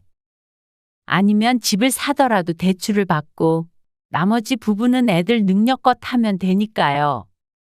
작은 집에서 넓혀가는 것도 아니요. 아니요. 그건 아니고요. 안사돈이 심 씨의 말어리를 자르며 끼어들었습니다. 저희는 다 갖춰놓고 결혼시킬 생각이었어요. 그 능력이 안 되면 당장 결혼시킬 생각이 없네요. 당시 며느리의 나이가 29이었습니다. 아직 이르다고 생각하는 것도 이해는 갔습니다. 하지만 이렇게 상견례에서 결혼을 시키네 못 시키네 할 줄은 몰랐습니다. 어떤 말을 하더라도 설득이 될 것 같지가 않았습니다. 대출 갚느라 딸이 팍팍하게 사는 걸 원하지 않는다고 했습니다. 그런데 더욱 황당한 점은 그 말에 저희가 반씩 보태서 집을 사주자가 아니었습니다. 저희는 윤지 이만큼 키우는 것만으로도 힘들었어요. 여력이 되지 않는다는 말을 무척 당당하게 했습니다. 그러고는 그 모든 걸 심씨 부부가 해주길 원했습니다. 그래야 딸을 보내겠다고 했죠. 도대체 무슨 배짱인지 몰랐습니다. 결혼을 시키기 싫으면 말라는 식의 모멸감이 느껴지기까지 했습니다. 못난 아들을 사정사정해서 장가 보내는 것도 아니고 심씨의 아들도 부족할 것 하나 없는 입장이었는데 말이죠. 심씨는 아들을 쳐다보았습니다. 아들도 들은 바가 없는지 심씨처럼 심란한 표정이었습니다. 그나마 그건 다행이라고 생각했습니다. 아들도 같은 생각이면 답이 없다고 생각했으니 말이죠. 상견례는 어영부영 끝났습니다. 그리고 심씨 부부가 아들에게 물었습니다. 너는 이런 결혼을 꼭 해야겠냐? 아들이 말없이 고개를 숙였습니다. 괴로운 표정에 심씨도 짙은 한숨만 나왔습니다. 제가 윤지랑 얘기해서 잘 해결해 볼게요. 그래? 심씨는 달리 해줄 말이 없었습니다. 아들이 잘 해결해 본다고 하니 현명한 방향으로 잘 결정했으면 했습니다. 그쪽 부모를 설득한다면 오늘의 일은 잊고 결혼시킬 마음이 있었습니다. 하지만 아들은 누구도 설득하지 못했습니다. 결국 울며 심씨 부부를 설득하려 찾아왔을 뿐이었습니다. 저 윤지 아니면 안 돼요. 그래서 집을 사달라는 말이야? 아들은 말이 없었고 그 뜻은 긍정이었습니다. 심씨 부부는 밤새 잠도 못 자고 고민을 했습니다. 그쪽의 뻣뻣한 협박에 응하고 싶은 마음은 없었습니다. 하지만 아들이 그토록 원한다는데 부모로서 고민이 안 될 수가 없었습니다. 그렇게 일주일가량 심씨 부부는 고심했습니다. 그리고 결론을 내렸습니다. 그럼 그 빌라를 정환이네 줘. 심씨 부부가 5년 전에 매입했던 빌라가 있는데 나중에 올라가서 직접 살려고 전세를 주다가 최근에 리모델링을 하고 비워놓은 집이었습니다. 리모델링 한 게 아까워서 다시 새를 놓을까 아니면 그냥 비워두고 1, 2년 뒤에 들어갈까 고민했죠. 아들네가 사는 지역이 심씨 부부가 젊었을 적 살던 동네라 노후를 그쪽에서 보낼 계획이었습니다. 월세를 받아도 쏠쏠하겠지만 아들이 그게 아니면 결혼을 못한다고 하니 내주자 싶었습니다. 감사해요. 그냥 가져가진 않을게요. 아들이 집을 마련하기 위해 모아둔 돈을 심씨에게 주겠다고 했습니다. 그걸 받아도 집값에는 한참 못 미쳤습니다. 하지만 심씨는 굳이 사양하지 않았습니다. 명의는 천천히 옮겨주기로 했습니다. 아들은 그렇게 결혼을 했고 심씨 부부는 상견례 때의 일은 잊기로 했습니다. 사돈네를 따로 만날 일도 별로 없을 테니 말이죠. 며느리에게도 그날의 일은 언급하지 않았습니다. 저들이 좋아서 결혼을 했고 심씨 부부도 도와줄 여력이 되니 도와줬기 때문에 이제는 다 정리가 된 문제라고 생각했습니다. 그런데 아들이 결혼하고 몇 달 뒤에 지나가는 말로 이야기했습니다. 애기요. 저희는 계획 없어요. 천천히 낳는다고? 그렇게 될 수도 있지만 지금으로서는 안 갖는 쪽으로 생각하고 있어요. 너희 둘이 그렇게 상의한 거야? 윤지도 애를 잘 키울 자신이 없대요. 결혼 전부터도 그랬고요. 그 말에 조금 서운했다면 심씨가 너무 옛날 사람인가 싶었습니다. 아이를 안 갖는 거야 둘 문제겠지만 그래도 심씨에게는 손주가 있고 없고의 차이인데 말이죠. 아이를 안 가질 거라는 말을 미리 해줬으면 좋았을 거란 생각을 했습니다. 아들이 하나니 아이를 안 가진다면 심씨 부부도 영영 손주를 못 보는 것이었습니다. 뭘 기대해? 남편도 고개를 절레절레 젓고 말았습니다. 심씨도 아들 며느리에게 너무 기대하지 말자고 다짐했습니다. 섭섭한 감정도 다 자식에게 너무 기대서 그런 것이라고 생각했습니다. 애초에 너무 바라지도 기대하지도 않으면 자식에게 실망할 일도 없다고 마음을 다잡았습니다. 아들네 한 번도 안 가봤다고. 어느 날 친한 친구가 물었습니다. 안 가봤는데? 그게 이상한가? 결혼한 지 2년 됐다며? 근데 한 번도 안 가본 게 이상한 거 아니야? 엄청 먼 것도 아니구만. 뭐 하러 가봐? 그래도 안 궁금해? 뭐가 궁금한지 몰랐습니다. 집이 어떻게 생긴지는 심씨 부부가 리모델링을 했으니 다 알고 있었습니다. 거기에 가구만 들여놨을 텐데 궁금할 게 뭐가 있나 싶었습니다. 그래서 아들이 결혼한 지 2년이 지나도록 한 번도 가보지 않았습니다. 물론 아들네가 초대한 적도 없었고 말이죠. 초대했더라도 글쎄 갔을지는 모르겠다고 생각했습니다. 나도 이런 시어머니 있었으면 좋겠네. 싱겁기는? 그렇다고 심씨가 아들네 부부와 왕래를 안 하고 지낸 것은 아니었습니다. 명절마다 만났고 생일이나 특별한 날에는 문자 메시지를 보내기도 했습니다.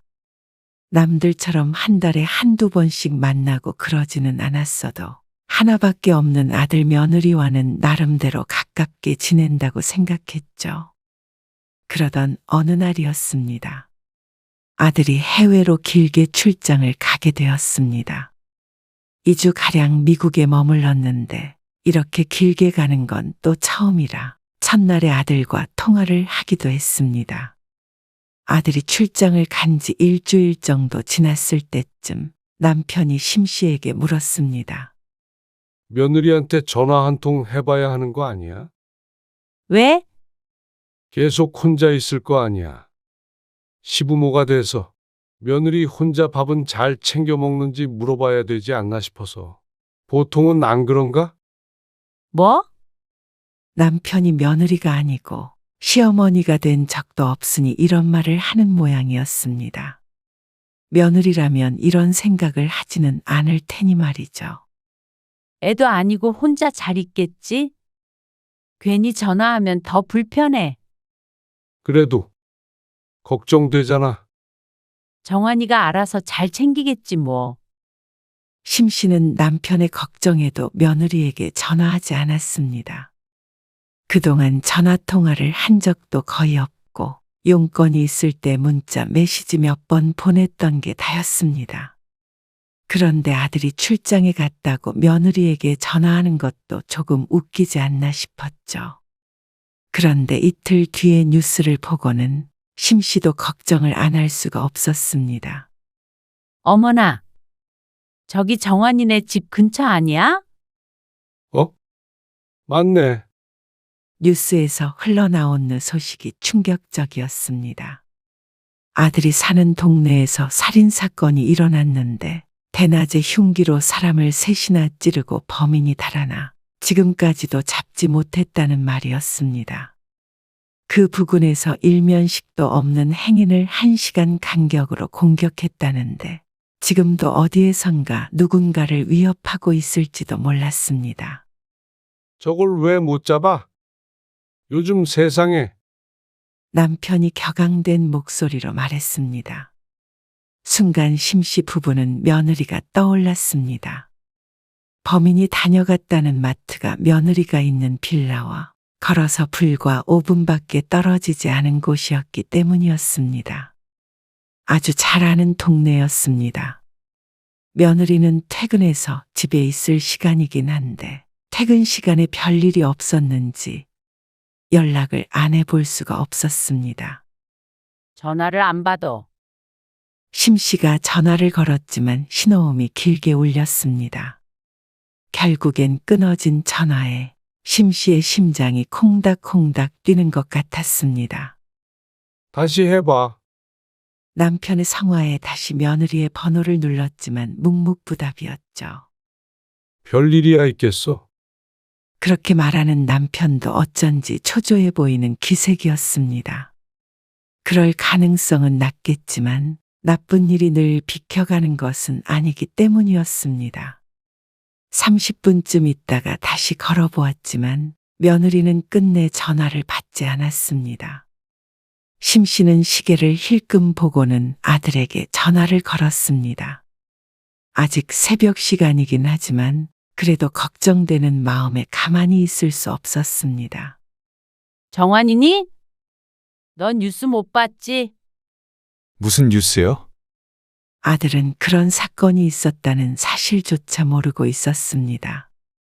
같은 동네에서 오늘 발생한 일이라고 하자 아들도 놀란 눈치였습니다. 아무 연락 안 와 있어? 전화를 3번 했는데 안 받아. 네. 문자 메시지도 없었는데. 잠시만요. 제가 전화해 볼게요. 그래. 얼른 해봐. 그리고 꼭 알려줘. 그렇게 심 씨는 아들과 전화를 끊었습니다. 그렇게 다시 아들 전화를 기다리는 5분이 참 길게 느껴졌습니다. 그런데 다시 걸려온 아들의 전화를 받고는 또 다른 의미로 놀라야 했습니다. 윤지 집에 잘 있대요. 그 일도 모르고 있던데요. 문잘 잠그라고 했어요. 내일도 주말이니까 집 밖으로 안 나간대요. 바로 며느리와 통화가 된 모양이었습니다. 안심이 되는 한편 조금 황당했습니다. 부재중 전화가 그렇게 찍혀 있을 텐데 다시 연락도 안 주나 싶었습니다. 심 씨가 인상을 찌푸렸는데 그걸 보기라도 한 사람처럼 아들이 말했습니다. 아, 그리고 엄마 전화는 윤지가 모르는 번호라서 일부러 안 받은 거래요. 뭐? 윤지가 원래 모르는 전화는 잘 안 받거든요. 원래 그러고 말고가 중요한 게 아니었습니다. 모르는 번호라는 게 중요한 말이었죠. 윤지는 내 번호도 모른대. 그러자 아들이 뜨끔한 듯이 다급히 변명했습니다. 아, 별로 연락할 일이 없으니까. 그래서 저장하는 걸 깜빡했나 봐요. 어버이날이든 생일이든 며느리의 전화를 한 통도 받아본 적이 없으니 알만했습니다. 하지만 그렇다고 하더라도 문자 메시지를 보낸 적도 있었고 결혼할 당시의 통화도 한 적이 있었는데 한 번도 저장할 생각을 안 했는지 황당했습니다. 아니면 이렇게 며느리가 시어머니 전화번호를 저장하지 않는 경우가 흔한가 싶었습니다. 요즘 사람들의 문화 같은 건가 의아했죠. 제가 저장하라고 했어요. 앞으로 연락도 자주 하고요. 아들의 말을 들어보면 요즘 사람들의 문제는 아닌 듯 했습니다. 어쨌거나 별일 없다는 말이지? 네. 아무 문제 없대요.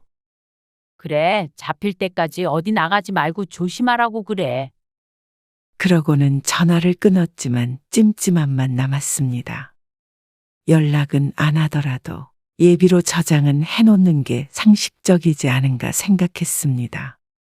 결혼한 지 2년이나 지났는데 시모가 싫으니 저장을 안 한다는 생각이 들기도 했습니다. 스치는 인연도 쉽게 전화번호를 저장하는 게 요즘 사람인데 어떻게 가족 간에 그러나 싶었습니다. 보통의 관계라면 당연히 저장을 했을 텐데 말이죠. 당신 번호를 저장 안 했대? 남편은 옆에서 참 하며 어이없어 하고 있었습니다. 심씨 부부가 너무 예민하게 생각하는가 싶었지만 나중에 주변에 물어도 며느리가 시모 번호를 저장 안 했다는 사람은 누구도 없었습니다. 아들은 며느리가 앞으로 자주 연락할 거라고 했지만 그 뒤로 한 번도 온 적은 없었습니다. 심씨도 자주 전화를 하길 바라는 것은 아니었습니다. 상식적인 선만을 바랐을 뿐이었습니다. 그리고 다음해 명절에 아들 며느리가 집에 왔습니다. 심씨 부부는 차례를 지내지 않았고 명절에도 잔치상이라기보다는 푸짐한 밥상을 차려서 먹었습니다. 명절 전날 저녁에 아들네를 만나서 다음 날 아침 일찍 헤어졌습니다. 설거지는 정훈이 네가 해. 남편이 아들에게 고무장갑을 건네며 말했고 아들은 당연하다는 듯이 받아들었습니다. 밥은 심씨 부부가 준비했으니 아들은 설거지를 했죠. 며느리는 소파에 앉아서 휴대폰을 봤습니다. 지난 3년간 보았던 광경이었습니다.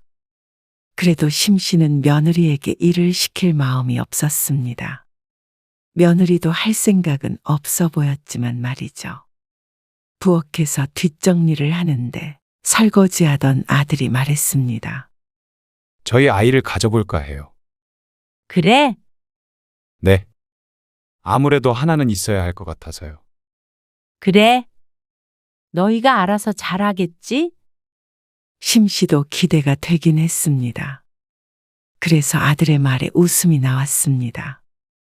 남편도 말은 안 하지만 웃고 있는 것이 기분이 좋은 모양이었습니다. 아, 저희 내일 아침 일찍 출발해요. 알았어. 일찍 차릴게. 그리고 다음 날 아침이 되었을 때였습니다. 아침 식사 시간이 7시였습니다. 쉬는 날인데 다소 이른 시간이었습니다. 차 막히니까 이만 일어나 볼게요. 처가에 가야 하는 시간에 쫓기는 모양이었습니다. 뭘 차릴 시간도 마땅치 않아서 전날 먹었던 음식을 데웠는데 먹는 내내 시계를 쳐다보던 아들이었습니다. 며느리가 옆구리를 쿡 찌르자 로봇 마냥 자동으로 아들의 엉덩이가 떼졌습니다. 그래. 어서 가봐. 심씨는 짐짓 모른 척하며 고개를 끄덕였습니다. 어차피 가는 거 일찍 가는 게 서로 덜 힘들겠다 싶으니 잡을 이유도 없었습니다. 차례는 안 지내도 명절 전에 청소하고 아들네 밥 차리고 치우고 하다 보면 그것도 힘든 일이었습니다. 아들은 금방 짐을 챙겨서 나와서 출발했습니다. 심씨 부부는 상을 치우고 소파에 막 앉은 참이었습니다. 정훈이 전화 오는데. 남편이 심씨의 휴대폰을 가리키며 말했습니다. 출발한 지 1시간 만에 왜 전화를 했나 싶었습니다. 엄마, 윤지가 방에다가 핸드폰을 두고 온 것 같대요. 뭐? 핸드폰을 두고 가? 네. 좀 찾아봐 주실래요? 집에 있는 거 맞아? 방을 얼른 훑어보았지만 보이는 건 없었습니다. 화장실 때문에 휴게소에 잠깐 들렀는데 거기에 두고 왔을 수도 있어서요. 그러자 며느리가 아들의 휴대폰을 넘겨받았습니다. 어머님, 제 휴대폰 침대 머리 쪽에 매트리스 사이로 들어갔을 거예요. 그러면서 휴대폰이 어디 있을 거라고 자세히 설명을 해줬습니다. 휴대폰을 붙든 채로 아무리 찾아도 보이지 않았습니다. 잠깐만 끊어봐. 전화 걸어보게. 전화를 끊으려 하자 며느리가 다급하게 외쳤습니다. 아니요. 어머님, 거기 있을 거예요. 굳이 전화 걸지 마시고 거기에다가 손 넣어보세요. 왜? 전화 걸어보면 찾을 수 있잖아. 그게 모음으로 해놔서요. 전화해도 안 울릴 거예요. 아이고, 그래? 심 씨가 전화를 받은 상태로 한 손으로 이리저리 매트리스 사이에 넣어보아도 잡히는 게 없었습니다. 잠깐만 전화 좀 끊어봐라. 불편해서 못 찾겠네. 매트리스 들어봐야겠다. 네. 바로 전화 주세요. 그래? 그런데 전화를 끊고 더 뒤져보았지만 보이는 건 없었습니다. 남편도 합세를 했지만 수확이 없었죠. 전화해봐. 무음이래. 혹시 모르잖아. 남편의 말에 심 씨가 휴대폰을 들어 며느리의 번호를 눌렀습니다. 그러자 어디선가 웅웅하고 진동 소리가 들렸습니다. 무음이 아니라 진동으로 해놓은 모양이었습니다. 심 씨 부부의 표정이 밝아졌죠. 거기 이불 속에 있는 모양인데? 남편의 말에 침대 한쪽에 접혀 있는 이불을 들어 털어보았습니다. 그러니까 툭 하고 며느리의 휴대폰이 그 사이로 떨어졌습니다. 아, 여기 있었네. 이러니까 못 찾지. 심 씨는 웅웅거리는 휴대폰을 집어들었습니다. 이제는 통화를 종료하고 아들에게 전화를 걸어주려는데 며느리의 휴대폰 화면이 심 씨의 눈길을 끌었습니다. 이게 뭐야? 뭐가? 남편도 고개를 쭉 빼고 보더니 허하며 깊은 숨을 내쉬었습니다. 화면에는 시자일 받지 마 라고 적혀 있었습니다. 언뜻 보아서는 무슨 말인지 몰랐지만 시자일이라는 것은 며느리가 심 씨를 지칭하는 말인 듯 했습니다. 시어머니도 아니고 시자일이 웬 말인가 싶었습니다. 시자라는 단어가 좋은 뜻으로는 절대 쓰이지 않는 말이라는 걸 심 씨도 모르지 않았습니다. 거기에다가 뒤에 있는 받지마는 도대체 왜 적어 놓은 건지 몰랐습니다. 혹시라도 전화를 받을까봐 적어 놓은 것인지 아니면 그만큼 싫은 마음을 표시하기 위해 적어 놓은 것인지는 모르겠지만 몇 글자 되지 않은 이름의 호감이라고는 찾아볼 수가 없었습니다. 혹시 몰라 남편의 휴대폰으로 전화를 걸어보자 이렇게 떴습니다. 시자일 받지 마. 심 씨가 이리고 남편이 이인 모양이었습니다. 참 기가 막혔습니다. 비속어가 적혀 있는 것도 아닌데 이토록 기분 나쁘게 하는 것도 재주라면 재주였습니다. 진짜 받지 마. 우리 전화 안 받겠다는 거야. 별나게도 지어놨네. 남편이 혀를 찼습니다. 그치만 얼굴 빛이 무척 좋지 않았습니다. 어젯밤에 아들네가 아이를 갖기로 했다며 좋아하던 그 모습과는 무척 상반된 모습이었습니다. 그리고 심 씨도 크게 다르지 않았습니다. 표정 관리가 잘 되지 않았습니다. 며느리의 머릿속을 본의 아니게 엿본 기분이었습니다. 어째서 이렇게 해놓은 것인지 묻고 싶었습니다. 그때 심 씨의 휴대폰이 울리며 화면에 내 아들이라는 이름이 떴습니다. 여보세요? 찾으셨어요? 다급한 목소리의 며느리였습니다. 왜 무음으로 해놨다고 거짓말을 하며 전화하지 말라고 한지 알 것 같았습니다. 그래? 침대에 있었어. 아, 그렇죠. 지금 돌아가고 있어요. 그래? 조심히 와라. 어차피 아들네가 집으로 오고 있다고 하니 별말은 하지 않았습니다. 하지만 마음이 어지러웠습니다. 그렇게 한참을 기다리자 아들 내외가 왔습니다. 시간 엄청 버렸네요. 늦게 알아채는 바람에. 아들이 허탈하게 웃었습니다.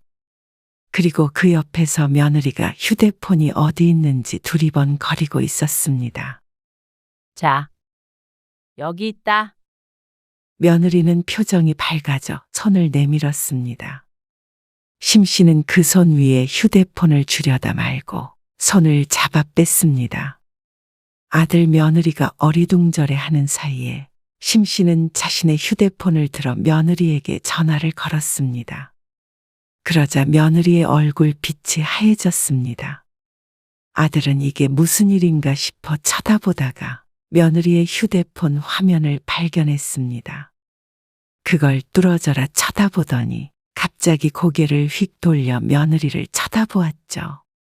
윤지야, 오빠, 그게 아니고. 며느리가 뭐라고 하려고 하자 심 씨가 먼저 입을 열었습니다. 네 아빠는 시자이로 되어 있더라. 받지 말라고도 써 있고. 우리 이름이 참 길다. 그렇지? 엄마. 심 씨의 말에 아들이 어쩔 줄 몰라 했습니다. 적어도 아들이 알고 있었던 건 아닌 듯 했습니다. 전화번호를 저장하고 나서 한 번도 전화를 한 적이 없으니까 저장한 며느리만 알고 있었을 것이었습니다. 혼자서 그걸 볼 때면 얼마나 재미있었을까 싶었습니다. 그 비밀을 심 씨가 알게 됐으니 무척 유감이었습니다. 아니, 제가 전화 걸지 마시라고. 그래? 그게 네가 하고 싶은 말이야? 그러자 며느리는 다시 입을 다물었습니다. 이 이름이 무슨 뜻인지는 말 안 해도 대충 알 것 같으니까 굳이 묻지는 않을게. 그런데 우리가 너한테 뭐 잘못한 거라도 있니? 그 말에 며느리가 입술을 꼭 깨물더니 고개를 숙였습니다. 심 씨는 아들이 돌아오는 그 시간 동안 아무리 생각해 보아도 없는 것 같았습니다. 애초에 접점이 많아야 서운한 일도 있을 텐데 맹세코 심 씨는 며느리에게 시집살이 비슷한 것도 시킨 적이 없었습니다. 전화를 안 한다고 뭐라고 한 적도 없었고 왜 안 오냐 아니면 왜 초대를 안 하냐 투정한 적도 없었습니다. 이 이상 어떻게 해야 하는지 알 수가 없었습니다. 그래도 나름 잘 지내는 사이라고 생각했었는데 그건 심심한의 착각이었던 것 같았습니다. 윤지야, 얘기 좀 해봐. 오해가 있었던 거 아니야? 오해라고 하기에는 너무나도 명백했습니다. 그리고 남편의 이름도 보여주니 아들이 절망스러운 표정을 지었습니다. 더 이상 물러날 데가 없다고 생각했는지 며느리가 그제서야 입을 열었습니다. 저희 결혼할 때 처음부터 집 안 해주신 것도 서운했고요. 그 말을 시작으로 며느리는 심 씨에게 서운했던 것들을 하나하나 꺼냈습니다. 그런데 그 내용이 참 황당했습니다. 집을 해줄 때부터 잡음이 있었던 것도 서운했고 남들처럼 신혼여행비 안 대준 것도 서운했고 심 씨 부부는 먹고 살만한 것 같은데 자식에게 베풀지 않는 것 같아서 섭섭했다고 했습니다. 그래서 부모가 부모 노릇을 안 하는데 자식도 자식 노릇을 해야 하나 싶어서 전화도 안 했다고 했습니다. 부모 노릇이라는 단어를 쓴 건 아니었지만 결국엔 그 말이었습니다. 그래서 시부모가 미워서 그렇게 저장했다는 며느리. 대부분 돈에 관해 서운한 것이었습니다. 참 기가 막혔습니다. 집을 줬는데 그 이상 어떻게 하라는 것인지 몰랐습니다. 그리고 아들 능력 있게 키운 것도 결국엔 심씨 부부가 노력한 결과나 마찬가지였습니다. 그만큼 키워내는 데는 심씨 부부가 번 돈의 상당 부분이 들어갔으니 말이죠. 그렇게 잘 키워서 결혼시켰더니 뭐가 그렇게 불만족스러운가 몰랐습니다. 그러고 보니 상견례 때 알아봤어야 했습니다. 그 부모를 보면 자식을 아는 것인데 왜 그걸 모르고 따로 생각했는지 후회됐습니다. 안사돈의 뜻이 며느리의 뜻이었을 텐데 말이죠. 그러니 아들도 결국 설득하지 못하고 심씨 부부에게 부탁을 했던 것이었습니다. 심씨가 너무 순진했습니다. 그렇게 하면 모든 게 다 순탄하게 풀릴 거라고 생각했습니다. 그런데 더 많은 걸 받지 못해서 시부모가 미웠다는 며느리를 어떻게 해야 할지 몰랐습니다. 며느리 마음을 돌리려면 앞으로라도 한없이 퍼주어야 맞는 것인지. 기가 차서 말도 잘 나오지 않았습니다. 그래서 시집이랑 그냥 거리를 두고 살아야겠다 생각했다고? 며느리는 잠시 망설이다가 대답했습니다. 네. 아니지. 너한테는 시집이 아니라 시자지. 어머님, 그래? 말 잘했다. 거리를 두고 살아야 서로 평화롭지. 그치? 그러자 며느리가 고개를 들어 심씨를 바라보았습니다. 그래? 그렇게 우리가 밉다니까 우리도 어쩔 수가 없네. 너희 원하는 대로 멀리 거리를 두고 살자. 그러는 의미로 서로 빚지는 건 없어야겠지? 빚이요? 이 집이 우리 거잖아. 너도 시자 그늘 없이 살고 싶은 모양인데 원하는 대로 해주겠다고. 심씨가 하는 말에 아들도 며느리도 놀랐습니다. 설마 이렇게 강하게 나올 거라고 생각하지 못하는 모양이었습니다. 엄마, 아무리 그래도 이것 때문에 집에서 나가라니요. 욕을 쓴 것도 아니고. 이게 욕이 아니면 뭐야? 아들의 말에 기가 찼습니다. 꼭 비속어를 써야 욕인가 싶었습니다. 이것도 충분히 모욕적인 욕이었습니다. 그걸 별거 아니라고 생각하고 아들 며느리와 하호하면서 살 마음은 전혀 없었습니다. 네 엄마 말이 맞아. 너희 힘으로 살아. 그러면 서로 기대하고 실망할 것도 없지. 아버님, 그 집은 저희 결혼 조건이었잖아요. 결혼 조건? 그러면 우리가 집 가져가면 뭐 너희는 이혼하는 거야? 아들이 그 말에 놀라 며느리를 쳐다보고 서로 눈빛이 오고 갔습니다. 그런 말이 아니고요. 그건 너희 둘 문제고.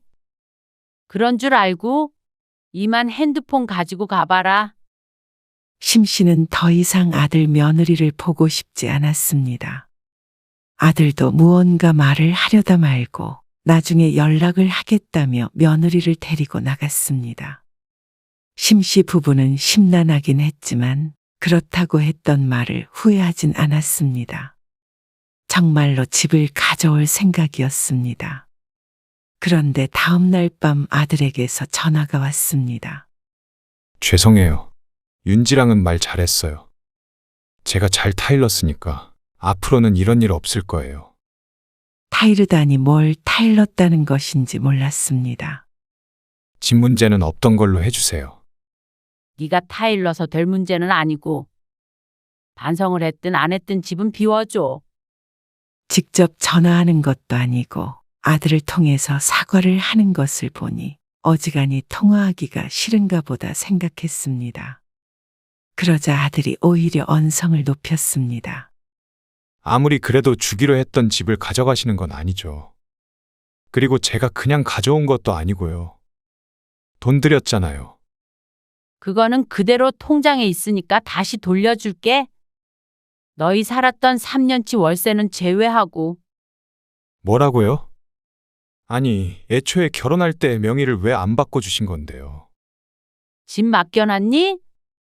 하지만 어쨌거나 그 집은 심씨의 집이었습니다. 그리고 더 이상 아들 내외가 사는 걸 보고 싶지 않았고 말이죠. 아들이 사과를 했다가 화를 냈다가 하며 심씨를 설득하려 했지만 심씨는 마음을 바꾸지 않았습니다. 며느리에게서 전화가 왔을 때도 마찬가지였습니다. 어머님, 죄송합니다. 그 일이 있은 지 일주일이나 지나서 받은 전화였습니다. 진심일지 아닐지 가늠해보는 것도 하고 싶지 않았습니다. 그래? 이사는 이달 안에 부탁한다. 어머님, 그리고 앞으로는 전화하는 일도 절대 없을 거야. 받을지 말지 고민하는 일 없으니까 걱정 마. 며느리의 흐느끼는 소리를 뒤로하고 전화를 끊어버렸습니다. 아들 며느리는 뒤늦게 후회했습니다. 하지만 심씨 부부는 굳게 마음먹었습니다. 부모를 우습게 하는 자식은 더 이상 마음에 두지 말자고 말이죠. 씁쓸하긴 했지만 그렇게 못 살 것도 없었습니다.